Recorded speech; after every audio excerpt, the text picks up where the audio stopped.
Bengal mirror prime time पर देखे खबरें फटाफट। अब चंद मिनटों में जाने शिल्पांचल का हाल। आइए शुरू करते हैं आज की खबरों के साथ।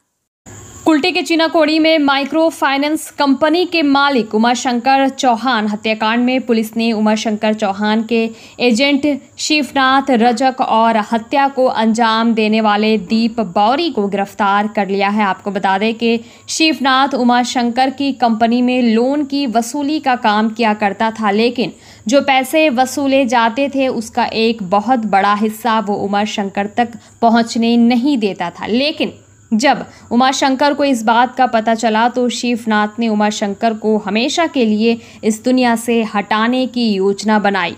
सूत्रों के अनुसार शिवनाथ ने दीप बौरी को इस काम के लिए सुपारी दी। 15 अप्रैल को चीनाकोड़ी इलाके के माइक्रो फाइनेंस कंपनी के मालिक उमाशंकर चौहान की उनके ही कार्यालय में दिन दहाड़े गोली मारकर हत्या कर दी गई।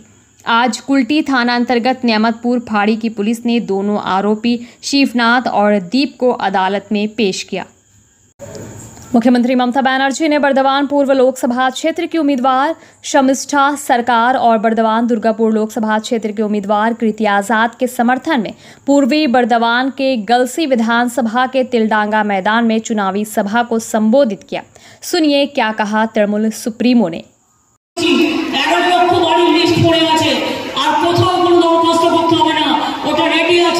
ডিসেম্বর মাসে প্রথম 60,000 টাকা পাবেন, তারপরে আবার 2-3 মাস পরে আবার 60,000 টাকা পাবেন, 1,20,000 টাকা বাড়ির জন্য পেয়ে যাবে যারা গরিব মানুষ, দরিদ্র মানুষ। কৃষক ভাই বোনেরা এক কাঠা জমিও জল আছে, আমরা বছরে 4,000 টাকা দিই, আর যারা 1 একর জমি আছে বছরে 10,000 টাকা পান। কৃষক ইন্স্যুরেন্স টাকা আমরা দিই, আপনাকে দিতে হয় না ক্রপ ইন্স্যুরেন্সের টাকা, শস্য বীমার টাকা। জমি মিউটেশন আমরা করে দিই, সব মানুষ পট্টা পাবেন। এছাড়াও তো সংখ্যালঘুরাও আলাদা বাড়ি পাচ্ছেন, তারা আলাদা তাদের মতো উন্নয়ন করছেন, তাদের আলাদা প্রোগ্রাম আছে, তপশিলীদের হচ্ছে, শিডিউল কাস্টদেরও আছে, শিডিউল ট্রাইবদেরও আছে, সাধারণ মানুষেরও আছে, সবার জন্য সব প্রকল্প আছে। কয়েকদিন আগে আমি শুনছিলাম বিজেপি একটা নেতা বলছিল 3 মাস বাদে লক্ষ্মীর ভান্ডার বন্ধ করে দেবো। আমি শুধু বলছিলাম কান ধরে ওট বোস করাবো, কান ধরে ওট বোস করাবো, আর কিছু করাবো না। যদি বন্ধ করে দিতে পারো, ক্ষমতা থাকলে বন্ধ করো। আমি বলছি জীবন ভর না বলে পাবে, এটাই চলবে, এটাই চলবে। আর জেনে রাখো ভাই বোনেরা মিলে তোমাদের গণতন্ত্রের মধ্যে দিয়ে এমন ভাবে কান মোড়া দেবে যাতে আগামী দিন ভারতবর্ষে তোমরা ক্ষমতায় না আসো, এটা মাথায় রাখতে হবে। কি খেলা হবে? খেলা হবে, খেলা হবে, খেলা হবে। মা বোনের হাতে গুনতির খেলনা হবে, হাড়ি করার খেলা হবে, ঝান্ডার খেলা হবে, মশলা বাটার খেলা হবে, রান্না করার খেলা হবে, কি ভাই বোনেরা খেলা হবে, কৃষক শ্রমিক খেলা হবে, তপশিলি বন্ধুরা খেলা হবে, যুবশ্রী বন্ধুরা খেলা হবে, কন্যাশ্রী খেলা হবে, রূপশ্রী খেলা হবে, লক্ষ্মীর ভান্ডার খেলা হবে, চাষি ভাইদের খেলা হবে, মৎস্যজীবীদের খেলা হবে, শ্রমিক ভাই বোনেদের খেলা হবে।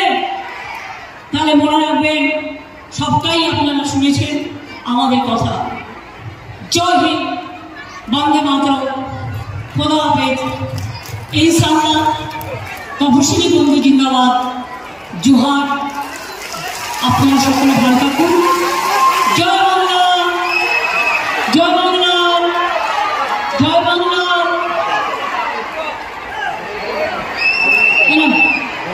এত গরম জমি থেকে চশমাটা রাখতে পারছি না, গরম হচ্ছে, এতটাই গরমের লু বইছে, কল্পনা করতে পারবেন না। কিন্তু এত লু বইলেও বিজেপিকে তো হারাতেই হবে। আর 1 মাস ছেড়ে দেবো, আপনাদের আশীর্বাদ শুভেচ্ছা দোয়া থাকলে, আর ভারতবর্ষ থেকে বিদায় দেব। তার কারণ অলিগলি মে চোর হ্যায়, বিজেপি চোর হ্যায়। अली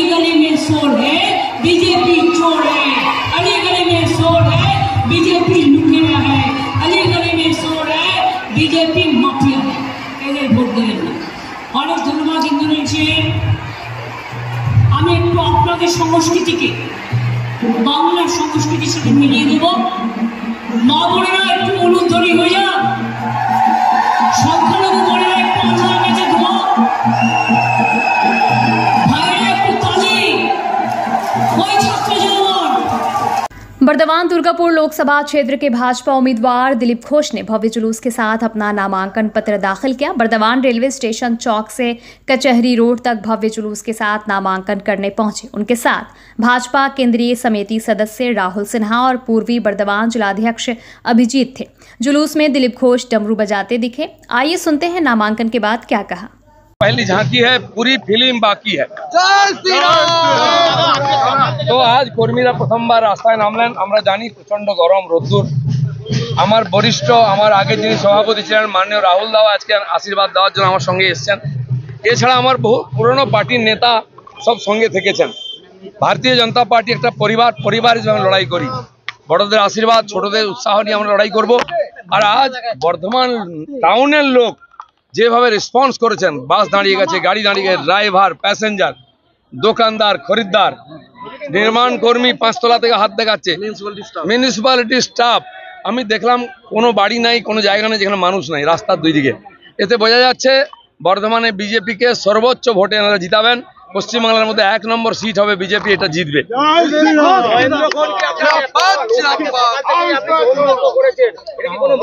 এটা আমাদের সংস্কৃতি রীতি অনুযায়ী ভগবানকে প্রণাম করা, একটু হবন করা। আমাদের মহামণ্ডলেশ্বর এসেছিলেন স্বামীজি, তিনি আশীর্বাদ করলেন। আর এটা করে আমি রাস্তায় বেরিয়েছি। আর আমাদের কর্মীরা, আমার বাড়িতেও শিব মন্দির আছেন, কুলেশ্বর ভগবান, মা গিয়ে সকালবেলা ভগবানের অভিষেক করেছেন। তিনি ফোন করে বললেন আমি বাবার মাথায় জল ঢেলে এসেছি। তো এটা কুলদেবতার আশীর্বাদ নিয়ে আমরা রাস্তায় নেমেছি। আমার সমস্ত কর্মীরা, গ্রাম থেকে বুথ সভাপতি থেকে বুথ কর্মী থেকে আরম্ভ করে জেলা সভাপতি, প্রদেশের নেতারাও এসেছেন। আমরা সামগ্রিকভাবে লড়াই করব এবং বর্ধমানের লোকের সঙ্গে থাকবো 5 বছর, সেই সংকল্প নিয়ে নেমেছি। না না, তারা দেখুন, আমাদের পার্টির কর্মীরা হচ্ছেন সেই যুদ্ধের ঘোড়ার মতো, বাজনা না বাজলে বেরোবে না। বাজনা বেজেছে, তাল ঠুকছে, ময়দানে নেমে পড়েছে। আমিও তার দিন ছিলাম অপেক্ষায় যে ওরা সুযোগ খুঁজছিলেন, দিল্লিতে নমিনেশনটা করুক, তারপরে দেখাবো খেল। পশ্চিম মেদিনীপুরের পর বর্ধমান দুর্গাপুর মনক্ষুণ্ণ যেটা ছিল, কোনো মনক্ষুণ্ণ নাই। দার্জিলিং বললেও দিলীপ ঘোষ লড়তো এবং জিততো, কারণ আমার পার্টির লক্ষ লক্ষ কর্মী আমার সঙ্গে আছেন। তারা পদ্মফুলকে মোদীকে জেতাবেন। লক্ষ্মীর ভান্ডারকে মোকাবিলা করবেন কিভাবে? দিদি বলছে কোনো ভান্ডার চলবে না ভাই, ভান্ডার ফোড় হয়ে যাবে, দেখে নিন। आसनसोल लोकसभा क्षेत्र के प्रत्याशी शत्रुघ्न सिन्हा के समर्थन में चुनाव प्रचार के लिए राज्य की मुख्यमंत्री तृणमूल कांग्रेस सुप्रीमो ममता बनर्जी 27 अप्रैल को आसनसोल आ रही है। 27 अप्रैल को 2 जनसभाएं करेंगी। ये सभाएं कुल्टी के वार्ड नंबर 60 के मिलन संघ मैदान में और आसनसोल के जीटी रोड स्थित उषा ग्राम हाई स्कूल मैदान में होंगी। आज मंत्री मलाय घटक के नेतृत्व में टीम ने तैयारी का जायजा लिया। यहाँ चेयरमैन अमरनाथ चैटर्जी और मेयर परिषद सदस्य गुरदास चैटर्जी भी थे। रानीगंज कोयलांचल में भूधसान और पुनर्वास सबसे बड़ा मुद्दा है, लेकिन चुनाव प्रचार से ये मुद्दा गायब है। जुलाई 2018 में कजुड़ा क्षेत्र के हरीशपुर गांव में भूधसान हुआ था, जिसके कारण कई ग्रामीण अभी तक घर नहीं लौटे हैं। आज आसनसोल लोकसभा के भाजपा उम्मीदवार एस अहलुवालिया को ग्रामीणों ने अपनी स्थिति बताई। इसके बाद सुरेंद्र सिंह अहलुवालिया ने क्या कहा, आइए सुनते हैं। ইলেকশন আমাদের ইসিআই যেটা আছে, আমাদের ইস্টার্ন কোলফিল্ড, তাদের উচিত ছিল যে কি এই ধস পড়ার পর এদেরকে কম্পেনসেশন দেওয়া। হ্যাঁ, তারা এখানে ভিজিট করে নাই, দেখে নাই, তাই ওদের দুঃখ প্রকাশটা ওরা করেছে। আমি নিশ্চয়ই এই ব্যাপারটা তুলব, কিন্তু বর্তমানে যখন নির্বাচন চলছে তখন তো কিছু করা যায় না, কিছু প্রতিশ্রুতি দেওয়া যায় না। তবে নিশ্চয়ই এই আমি চোখে যেটা দেখলাম, এই ধসটা পড়ার কারণটা কি হতে পারে, একটা সার্ভে করা উচিত তাদেরকে, আর তাদেরকে ইকুয়ালি কম্পেনসেট করা উচিত। আর যাতে ভবিষ্যতে ধস পড়ে কোনো ঘর বাড়ি, এখন দেখুন রাস্তাটাও টেরা হয়ে গেছে, তার মানে ধস যাচ্ছে। ধস কেন যাচ্ছে? নিচের মাটি থেকে কয়লা বার করেছে, আর মাইন সেফটির অনুসারে তাদেরকে নিচের মাটি থেকে কয়লা বার করার পর ওখানে বালি ভরতে হয়, বালি স্যান্ড প্যাকিং করতে হয়। তো স্যান্ড প্যাকিং করে নাই, তার মধ্যে চুরি করেছে, কাটমানি খেয়েছে কেউ, তো সেটা ব্যবস্থা নেব। जल ही जीवन है, ये सभी जानते हैं। देश एवं दुनिया के कई शहरों में पानी की किल्लत ने विकराल रूप लिया हुआ है। इस परिस्थिति में आसनसोल में भी पानी की किल्लत ना हो, इसके लिए आसनसोल के मेयर विधान उपाध्याय ने नागरिकों से पानी की बर्बादी रोकने की अपील की है। आसनसोल नगर निगम की बोर्ड बैठक में पेयजल आपूर्ति का मुद्दा ही छाया रहा। बैठक की अध्यक्षता चेयरमैन अमरनाथ चैटर्जी ने की। आइए सुनते हैं क्या कहा मेयर ने। এটা প্রতি মাসে এই বোর্ড মিটিং হয়। আজকে সেই বোর্ড মিটিং হলো। বোর্ড মিটিংয়ে এত প্রচণ্ড গরম, মানে লু বইছে, নদীতে জল প্রায় শেষ। নদীতে জল নেই, পুকুরে জল নেই, খালে জল নেই, কুয়োতে জল নেই। সাবমার্সিবল যারা লাগিয়েছে তাদের জল পাচ্ছে না। জল নিয়ে সমস্ত কাউন্সিলররাই বলেছে এবং আমরাও কাউন্সিলরদের বললাম যে যদি যা অবস্থা চলছে তাতে জলের অবস্থা খারাপ হতে পারে আগামী দিনে। তো জল নিয়ে আলোচনা হয়েছে। জল নিয়ে প্রচুর জায়গা আছে যেগুলো ড্রেনের উপর দিয়ে জল বয়ে যাচ্ছে। কিছু কিছু জায়গা আছে মানুষ সেই পাইপ লাইন দিয়ে মেশিন দিয়ে জল তুলে গাড়ি ধুচ্ছে। তো সেগুলোকে কাউন্সিলরদেরকে দেখার জন্য আমরা বলেছি। সেগুলো যদি আমি আপনাদের চ্যানেলের মাধ্যমে আসানসোল কর্পোরেশনের অন্তর্গত সমস্ত মানুষের কাছে অনুরোধ করছি, আবেদন করছি, যারা জল মিসইউজ করছেন সেটা করবেন না। কারণ এমন কিছু জায়গা আছে যেখানে মানুষ জল খাবারের জন্য পাচ্ছে না। তাই জল নষ্ট কেউ করবেন না, জলটাকে একটু বাঁচান। आसनसोल लोकसभा के तृणमूल प्रत्याशी शत्रुघ्न सिन्हा ने आज बर्नपुर इलाके में रोड शो किया। उनके साथ मंत्री मलाय घटक, प्रदेश तृणमूल सचिव वी शिवदासन दासू, पार्षद अशोक रुद्र, ब्लॉक अध्यक्ष अनुप माझी आदि थे।